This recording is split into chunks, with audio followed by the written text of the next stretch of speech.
Vamos a ver qué la Biblia nos dice acerca de si el infierno realmente existe. Como dice en 1 de Juan capítulo 1, que si decimos que no hemos pecado, hacemos a Dios mentiroso. Pero si confesamos nuestros pecados delante de Él, Él es fiel y justo para perdonar nuestros pecados y limpiarnos de toda maldad. Pero si yo niego la existencia de un lugar o de una situación de la cual la Biblia claramente me habla, también yo estoy haciendo a Dios mentiroso. Porque yo estoy diciendo que algo que Él dice ahí no es verdad o que no existe. Hablemos un poco brevemente acerca de qué pensaban los judíos, específicamente en los tiempos del Antiguo Testamento, qué creían los judíos acerca del infierno. En el Antiguo Testamento, la palabra infierno como tal no se conocía. Ellos, los israelitas, solamente conocían un lugar al cual iban todos los seres humanos que morían, fueran los justos o los injustos. Ellos le llamaban a ese lugar donde iba todo aquel que moría, Seol. El Seol para los judíos en el Antiguo Testamento era el lugar o morada de los muertos. Por eso también Seol se puede traducir como sepultura, sepulcro. El Seol entonces es lo que en nuestro tiempo, a partir del Nuevo Testamento, se ha traducido como infierno.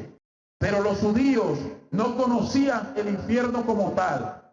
Ahora ellos sí sabían que el Seol tenía dos partes. Una parte a la cual iban los justos y otra parte a la cual iban los injustos. Pero en ambos casos, el Seol estaba ubicado debajo de la tierra. En el pensamiento hebreo, entonces, el Seol era el lugar donde iban los muertos al ser enterrados. Este lugar se hallaba bajo la tierra, pero sobre las aguas de abajo. Seol es lo mismo que abismo, fosa y tumba. La primera cita bíblica, por favor, la lee. 16:36. Por favor. Dios se lee para la gloria del Padre, del Hijo y del Espíritu Santo. Amén. Amén. Entonces Jehová habló a Moisés diciendo. Números 16:33. Números. Y ellos con todo lo que tenían descendieron vivos al Seol, y los cubrió la tierra, y perecieron de en medio de la congregación. Amén. Ahí nos habla, esa es la Reina Valera, en el versículo 33 del capítulo 16 del libro de Números, nos habla de que un personaje llamado Coré, junto con otros, se rebelaron contra Dios, porque fue contra Moisés, pero el que se rebelaba contra Moisés era contra Dios, porque Moisés fue designado por Dios, como lo fue también Aarón. Dice que la tierra se abrió y se los tragó vivos delante de los ojos de los demás que quedaron vivos. Fue que eso aconteció. Eso no fue que alguien escribió una película o que alguien escribió un libro, no. Fue que ahí existieron testigos oculares de ese caso. Y la Biblia habla de esas personas que la tierra se tragó en varios lugares, incluso en el libro de los Salmos, en Judas, en el libro de Judas, también habla de ellos. Entonces ahí se le llama Seol, a ese lugar donde ellos cayeron. Muy bien, ahora bien, reflexionemos lo siguiente, amados. Si ellos murieron en rebeldía, porque fue como un castigo de Dios, que la tierra fue abierta por Dios mismo y se los tragó. Si ellos cayeron en el Seol y fue por rebeldía y fue como un castigo que ellos cayeron allí, ¿qué nosotros podemos deducir? ¿Que el Seol era un lugar bueno o era un lugar malo? Al menos la parte donde ellos iban a caer. ¿Era bueno o malo el lugar? Era malo, porque ellos fueron rebeldes. No fue un premio que a ellos se les dio. A ellos se les dio un castigo. Entonces, eso nos dice a nosotros que al menos una parte del Seol era para castigo, era para sufrimiento, o es hoy en día todavía.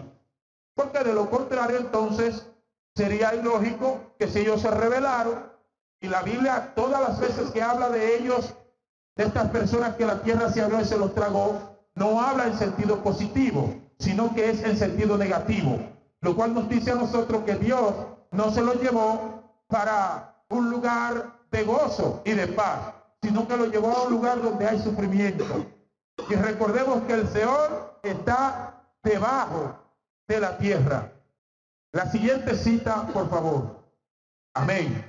Ligaduras del Seol me rodearon, tendieron sobre mí lazos de muerte. Amén. Aquí está hablando el salmista David, haciendo referencia a los sufrimientos que él estaba padeciendo por la persecución a la cual estaba siendo sometido por parte del rey Saúl.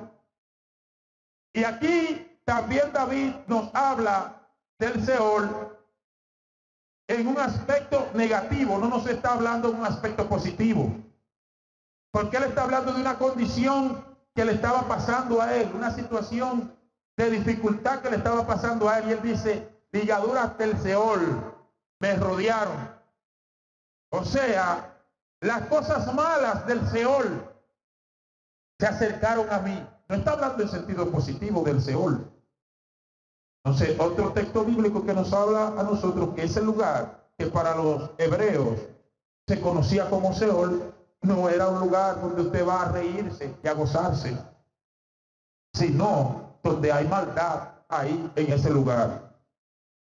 Entonces, ahí hemos visto por lo menos dos textos bíblicos que cuando la Biblia nos habla del lugar donde iban aquellos que morían, le llama Seol.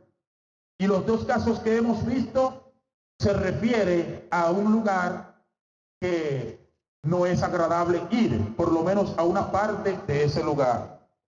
Ezequías fue un hombre que vivió una vida recta y justa delante de Dios. Él en ese momento estaba enfermo. Dios le manda a decir, por medio del profeta Isaías, le manda a decir que organizara su casa porque iba a morir. Y él entonces ora a Dios y Dios decide darle 15 años más de vida. Oiga lo que hace el Señor. Oiga lo que hace el Señor, lo grande que es el Señor, que puede agregarle días al ser humano sobre la tierra. Oiga eso, 15 años más de vida le dio. Le dijo, he escuchado tu oración. 15 años más de vida tiene sobre la faz de la tierra. Y él después reflexiona, y entre las cosas que dice, pensé que ya mis días se habían acabado y que iba a ir al Seol. Ahora, como Ezequías fue un hombre que actuó rectamente delante de Dios, justamente delante de Dios, ahí también nosotros podemos darnos cuenta que el Seol por lo menos tenía un lugar donde no era para sufrimiento, porque él está diciendo que si moría iba a ir al Seol, y si él moría y era el Seol que iba a ir, no era un lugar de sufrimiento que él iba a ir. Eso vamos a ver más adelante, qué es lo que pasa. ¿Por qué el Seol? ¿Por qué al Seol iban los justos y los injustos? ¿Por qué iban allí? ¿Y qué pasaba con eso? Entonces, como les decía, hay muchos textos bíblicos en una concordancia, por ejemplo, en la concordancia de la Biblia de estudio de la vida plena. Yo estuve investigando algo y saqué algunos textos bíblicos de la concordancia de allí. Todos contienen la palabra Seol. Por lo menos 39, si mal no recuerdo el número que conté. Y yo solamente extraje algunos para nombrarlos, no para leerlos porque el tiempo no nos daría. En Deuteronomio 32:22, en Job 17:13, Job 24:19, Job 26:6, Salmos 6, verso 5, Salmos 9, verso 17, Salmos 16, verso 10, que fue el texto que leímos, el primero, Salmos 49:15, Salmos 55:15, Salmos 86:13 y Salmos 88:3. Les repito que hay muchas más citas bíblicas, pero solamente yo como ejemplo extraje esos textos bíblicos. Así que cuando hablamos de la palabra Seol, no es un invento, es algo que está en la Biblia. Y que para los judíos era el lugar donde iban los justos y los injustos.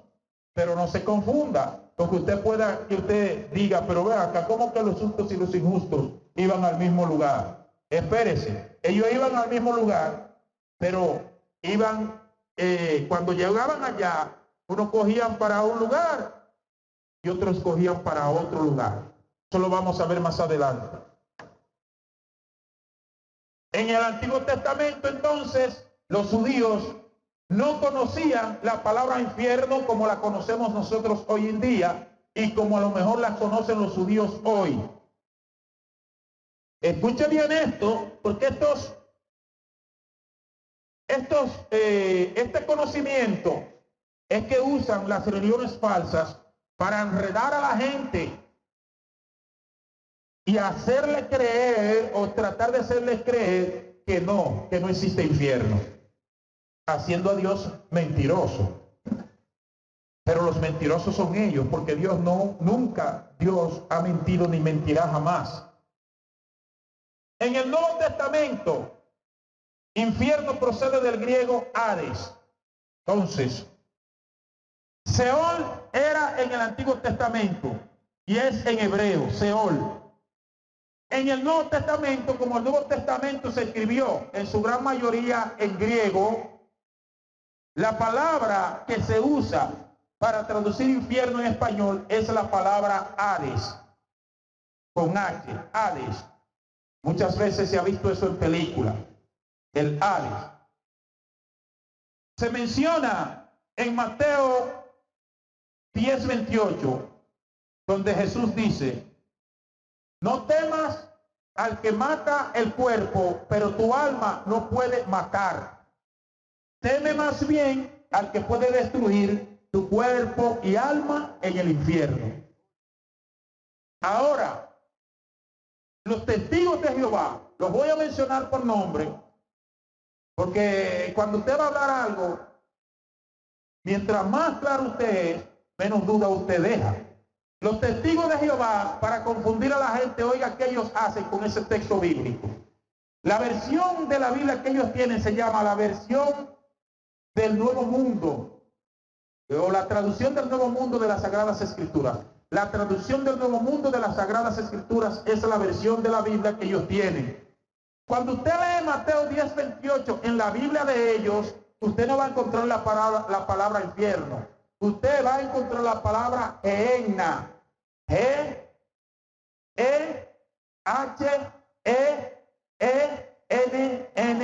Gehenna.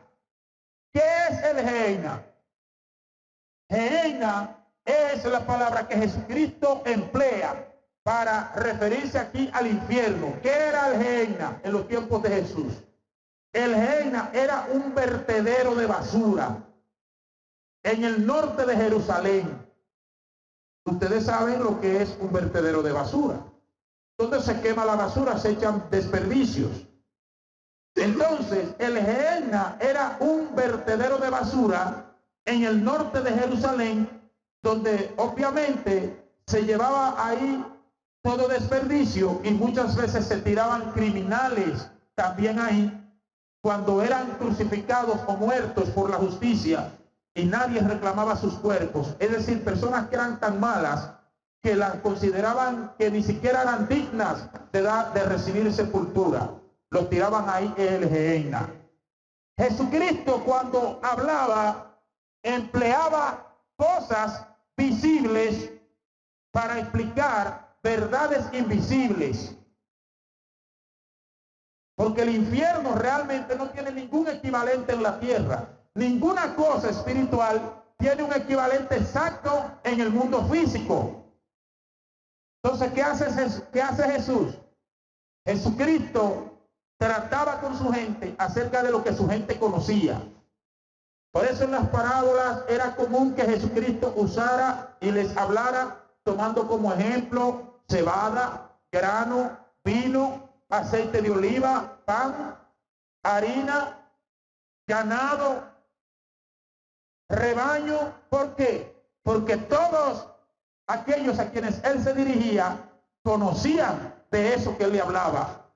Por eso aquí él, para referirse al infierno, usa esta palabra Gehenna, porque él sabía que sus oyentes conocían que era el Gehenna. Ellos conocían ese vertedero, sabían. Ahora, ¿qué hay en un vertedero? En un vertedero lo que hay es fuego. En un vertedero lo que hay es fuego. Una candela, una llama encendida, quemando todo lo que se tire allí. Ahora, ¿qué hacen los testigos de Jehová?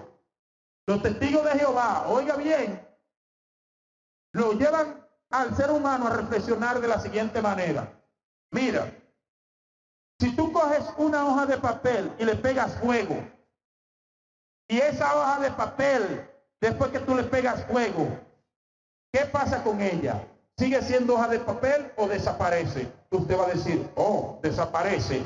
Entonces ellos tratan de decir también que eso mismo es lo que acontece también con los perdidos, que van a ser destruidos, así como la hoja de papel si usted la tira en un fuego. Y ellos entonces le explican a la gente, que le explican esa palabra, la gehenna, le dicen a la gente lo que era la gehenna, que era un vertedero. Pero ellos no se dan cuenta que Jesucristo estaba tomando eso como un ejemplo, no que eso era el infierno en sí, sino que así como en el fuego, en la gehenna, no se apagaba, en el infierno tampoco no se apaga el fuego. La diferencia de que el gehenna va a desaparecer, pero el fuego del infierno no va a desaparecer. Por eso es, mis amados, que hay que estudiar la Biblia. Porque si no estudiamos la Biblia, y por eso una de las, claro que ese es el talento que Dios ha puesto en mí, no el talento, la misión que Dios me ha puesto en mí es esa, es la enseñanza. Es la enseñanza por falta de... Por eso, yo soy un abanderado de la enseñanza, así como el evangelista es el abanderado de predicarle a las almas, porque es que a cada uno se le ha puesto el talento correspondiente, lo que Dios ha decidido. Pero también yo entiendo que hasta el evangelista tiene que estar cimentado e instruido en la palabra. El pastor, todos los ministerios que van a servirle a Dios, los primeros que tienen que hacer es estar cimentados en la palabra. Porque si no, ¿cómo usted va a saber cuando le vengan con una mentira camuflajeada, como esta mentira de esta religión? ¿Cómo usted va a detectarlo si usted no está cimentado? Por eso es que ellos se meten en las casas y confunden a mucha gente. Y todo el que no conoce eso, oye, te ponen a reflexionar de una forma, porque claro que si tú quemas una hoja, la hoja desaparece. Pero que tú me estás hablando a mí de algo físico, en el mundo físico. Cuando se trata de lo espiritual, es otra ley que se aplica, donde el alma es eterna. Y si los salvados van a vivir eternamente en un lugar de paz, los perdidos van a vivir eternamente en un lugar de tormento también. Porque los dos tienen almas. Lo único que una va para un lugar y la otra para otro lugar. Porque si las almas de los perdidos, de los seres humanos perdidos, va a ser destruida y va a desaparecer, también el diablo con todos los demonios también van a ser destruidos y van a desaparecer. Porque se van juntos según la palabra, según la Biblia. Entonces el Gehenna era un vertedero en Jerusalén, al norte de Jerusalén, que estaba en el valle de Ben Hinnom. Yo claro que sí. Mira, cuando Jesucristo dice aquí, mira, y le buscan su Biblia, la Biblia de ellos, y la Biblia de ellos en vez de infierno, Mateo 10:28, tiene Gehenna. Pero ¿qué pasa? Que la Gehenna la traducen las versiones que nosotros usamos como lo que es, lo que Cristo quiso decir, el infierno. Solo que usó ese lugar para un ejemplo, para explicar esa verdad espiritual. Entonces, infierno procede del latín infernum, que significa lugar profundo, morada interior. Lo está diciendo, infierno, está abajo el infierno, no está arriba, el infierno está abajo.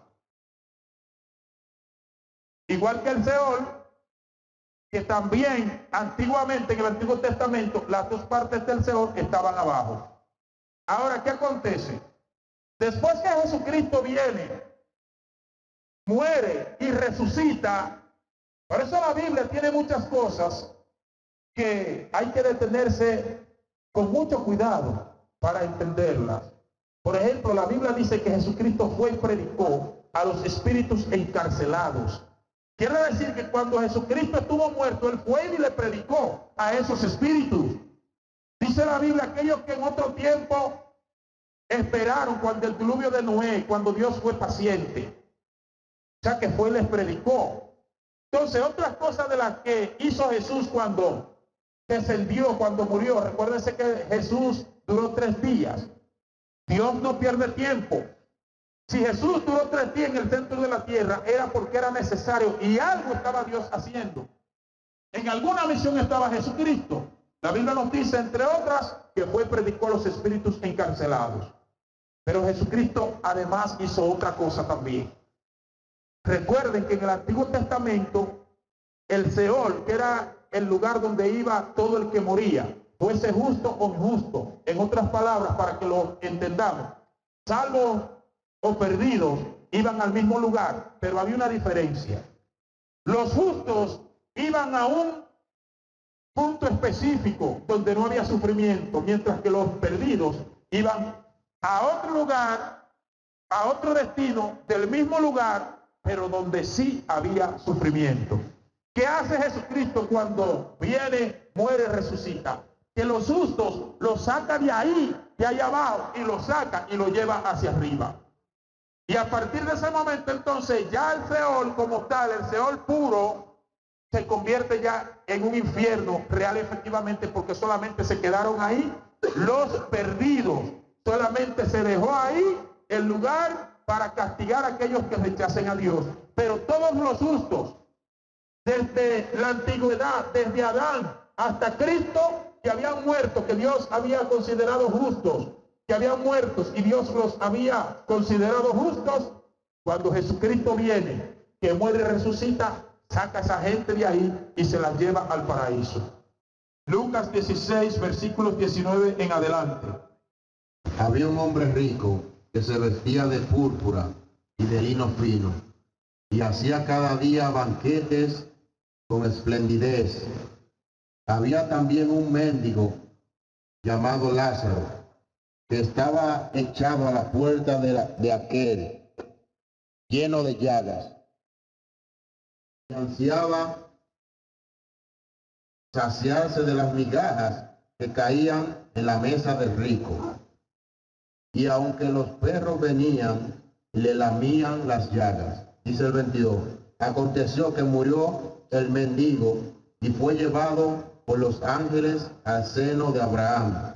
Y murió también el rico y fue sepultado. Y en el Hades alzó sus ojos estando en tormentos. Y vino de lejos a Abraham y a Lázaro en su seno. Entonces él, dando voces, dijo: Padre Abraham, ten misericordia de mí, y envía a Lázaro para que moje la punta de su dedo en agua y refresque mi lengua, porque estoy atormentado en esta llama. Pero Abraham le dijo: Hijo, acuérdate que recibiste tus bienes en tu vida, y Lázaro también males, pero ahora este es consolado aquí y tú atormentado. Dice el 26, además de todo esto, una gran cima está puesta entre nosotros y vosotros, de manera que los que quisieran pasar de aquí a vosotros no pueden, ni de allá a pasar acá. Entonces le dijo: te ruego, pues, Padre, que le envíes a la casa de mi padre, porque tengo 5 hermanos, para que les testifique a fin de que vengan ellos también a este lugar. De que no vengan. De que no vengan, amén. a este lugar de tormento. Y Abraham le dijo a Moisés y a los profetas, no, espérate, amén, dice el 29, y Abraham le dijo, a Moisés y a los profetas tiene, óiganlos. Él entonces dijo, no, padre Abraham, pero si alguno fuere a ellos, le entre a los de entre los muertos, se arrepientan. Mas Abraham le dijo, si no oyen a Moisés y a los profetas, tampoco se pulsearán, aunque alguno se levantare de los muertos. Amén. Note lo siguiente, que el rico estaba en sufrimiento, estaba sufriendo. Por eso le dice, padre Abraham, manda a Lázaro a que moje la punta de su dedo, porque estoy ardiendo, él, decía él. Ahora, no está diciendo que todo el que es rico se va a perder, porque la riqueza no es el problema. El problema es si usted pone el corazón en las riquezas. Y simplemente está tomando, lo está poniendo como un ejemplo aquí. Pero note que en el versículo 26, ahora yo le hago una pregunta. Vamos a reflexionar un poquito. Si se estaba refiriendo a que Lázaro, que estaba en el seno de Abraham, estaba allá arriba en el tercer cielo, y el rico estaba allá en lo más profundo de la tierra, en el infierno, ¿cómo ellos se iban a ver? ¿Cómo ellos se iban a ver? Si ellos se estaban viendo era porque estaban en un lugar cercano. Y la Biblia dice de una cima. Además dice, no podemos, porque entre ustedes y nosotros hay una cima. Una cima quiere decir una separación. Pero se podían ver. ¿Por qué? Porque hasta que Cristo no saca a los justos de allá abajo, estaban en la misma dirección los dos. Pero uno sufriendo y otro gozando. Entonces la Biblia nos habla con toda claridad de que el infierno sí existe. Y muchas veces, incluso hasta los evangélicos, pastores, líderes en iglesias, no predican de este tema. De que, ¿por qué no? Porque no se puede asustar a la gente. Óigame, mi hermano, si la gente asustándose se va a salvar, predíquele del infierno, si se va a asustar, pero se va a salvar. Es preferible que se asuste y que se salve, y no que usted diga por cobardía. Porque entonces, si no vamos a predicar de esto nunca, vamos a decirle a Dios que Él se equivocó hablando de eso y poniendo eso ahí. Y los cobardes no entran en el reino de los cielos.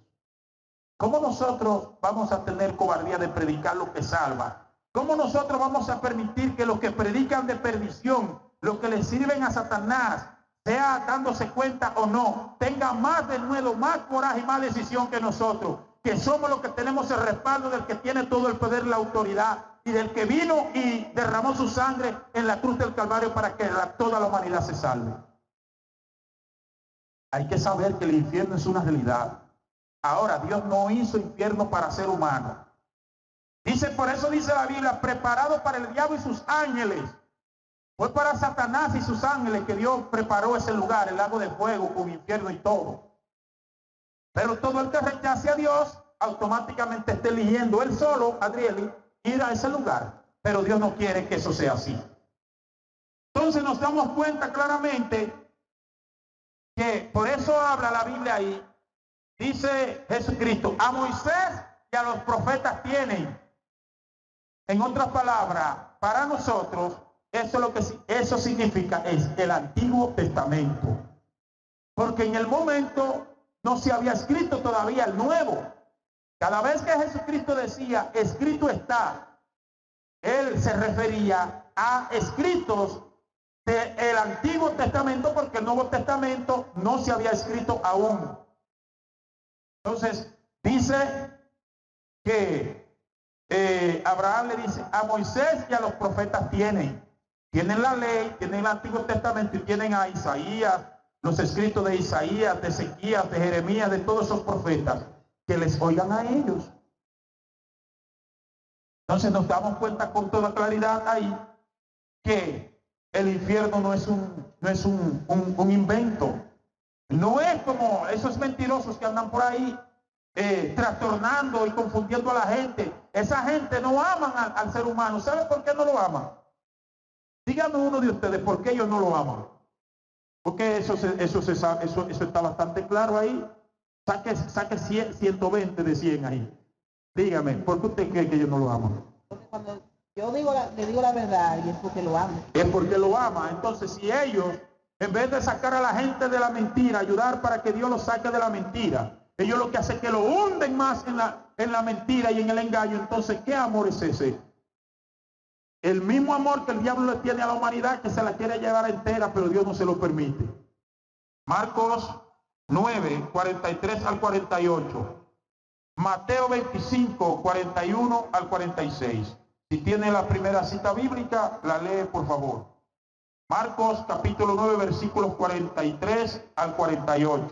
Ahí, desde el versículo 43 hasta el versículo 47, es decir, 1, 2, 3, 4, 5 veces, dice lo mismo.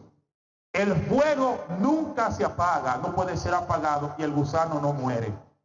Pero ve acá, si no existe entonces un lugar así, ¿por qué Dios lo diría eso tantas veces? Y aquí no está usando ninguna figura. Aquí dice que el fuego no puede ser apagado. Por eso dice, si tu ojo te es ocasión de caer, sácatelo. Porque es mejor que tú entres en la vida eterna con un ojo menos que por tener los dos ojos irte al infierno, donde el gusano no muere y el fuego nunca se apaga. Lo dice Dios. Es mejor dejar de gozar la vida, si te va a salvar con eso, que por gozar la vida irte al infierno, porque allá tú no vas a beber ron ni vas a beber cerveza. Allá en el infierno, no, eso es real. Allá usted no va allá el que usted quiera, allá lo que se van a burlar de usted y le van a decir, a ti no te gustaba la cerveza, bebe cerveza aquí, ven. ¿Y sabe qué es lo que le dan? Porque hay mucha gente que Dios ha llevado allá y todos no pueden ser falsos, todos esos testimonios no pueden ser mentiras. Ellos usan la botella de cerveza que parece cerveza y cuando se la dan a la gente, amoníaco y muchísimas cosas de esas es lo que tienen por dentro. Y se burlan de la gente, mire, de una forma terrible.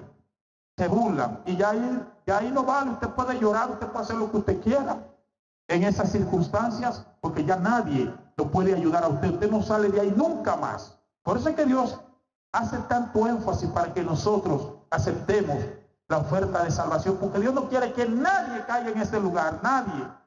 Absolutamente Dios no quiere que nadie caiga en ese lugar.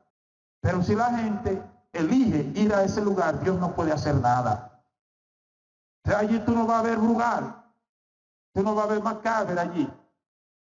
Allí tú no vas a tener varias mujeres. Óyeme bien, tú no vas a tener ni rubia, ni morena, ni trigueña allá.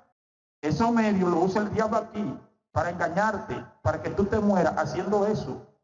Y él darte la bienvenida allá, pero no creas tú que tú vas a tener varias mujeres allá. Ni una sola va a tener.